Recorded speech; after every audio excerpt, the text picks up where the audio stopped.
To my YouTube channel. Today we'll be talking about how to create a YouTube channel. So let's jump right into it.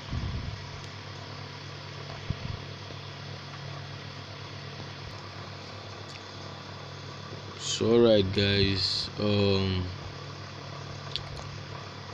one thing you need to have is you need to open a Gmail account for the YouTube channel to be successfully opened.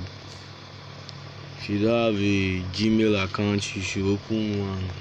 Then after you open the Gmail account, you should head over to here, then go to your channel,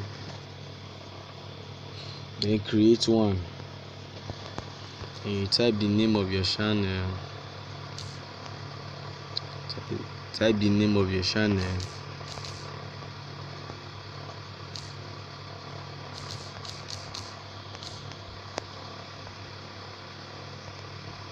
So you create the channel.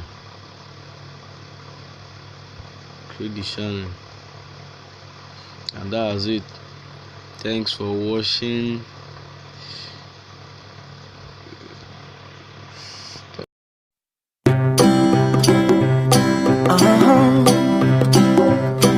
If you ever find yourself stuck in the middle of the sea,